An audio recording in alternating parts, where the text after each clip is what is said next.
Copyright 1999 by Technosoft and Sega. Thank you. Lesson 6. Attack right now. Good. So Thunder Force AC is actually an arcade game based upon a Mega Drive game. Ported to Sega's System C2 hardware, Thunder Force AC is almost graphically identical to its Mega Drive counterpart Thunder Force 3 in many areas. Unfortunately, the sound chip on Sega's System C2 hardware couldn't match the punch of that found within the Mega Drive, leaving the music sounding a little flatter in areas. But don't think that this is a pure Thunder Force 3 port. Thunder Force AC actually removes two of Thunder Force 3's stages and replaces them with one original area and another taken from Thunder Force 2, based upon the Sharp X68000 version. Personally, I prefer the original Thunder Force 3 stages to these new additions, which seem to be out of place.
Going under the name of Thunder Force 3 on the Mega Drive, this is what Thunder Force AC is based upon. However, Thunder Force 3 is actually superior to the arcade game. It feels much smoother in the playability department. I don't know why, but it just does. Everything feels slick and precise. The music is also fuller in this Mega Drive game, with a much wider stereo separation and heavier bass tracks. Unfortunately, you do lose one audio channel from the music every time you fire your weapon, and all the music tracks whenever speech plays. But it's a small price to pay for the much richer sound overall.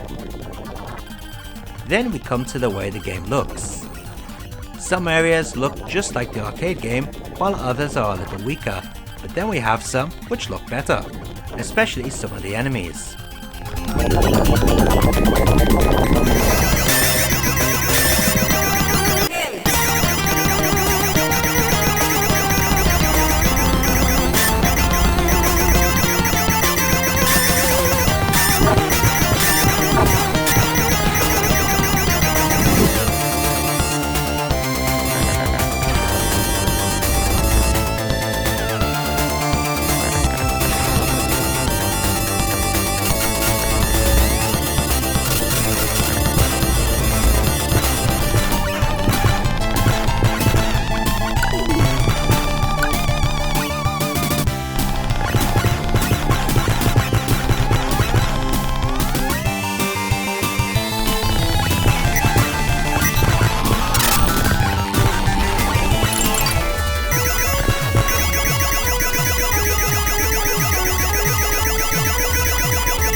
Apparently, Technosoft themselves ported this to the Super Famicom, and what an awful port it is.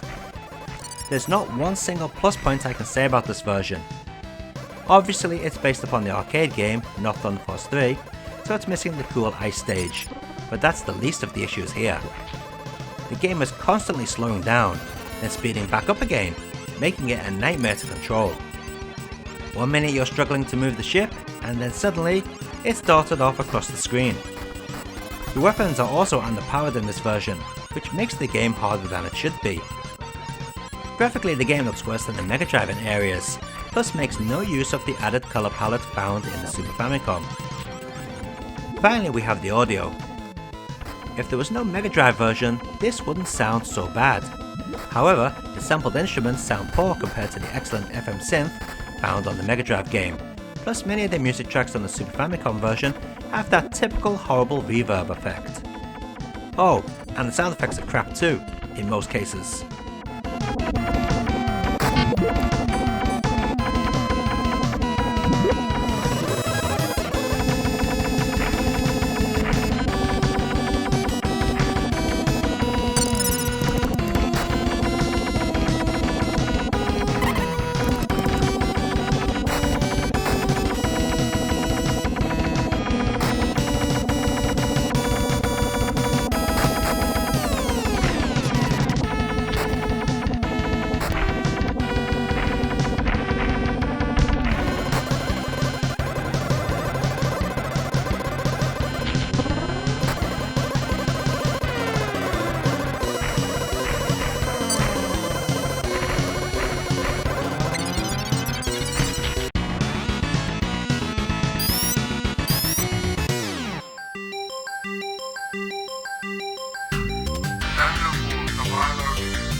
Copyright 1999 by Technosoft.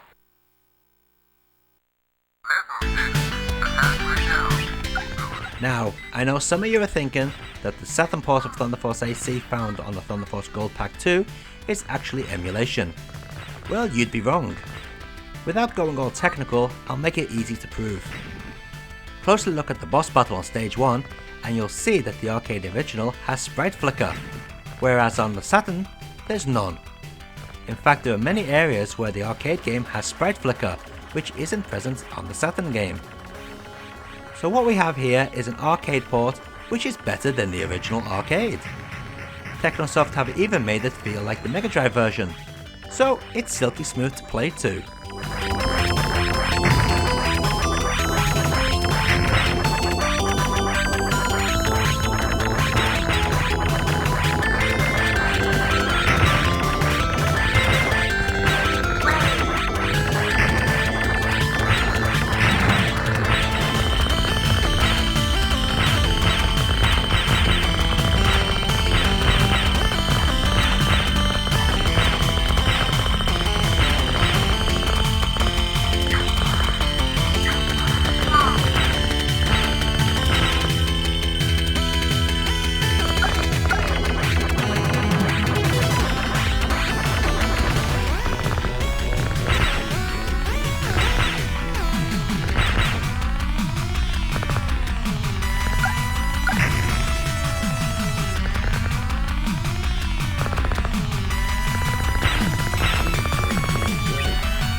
And let's take a look at all those versions of Thunder Force AC running side by side.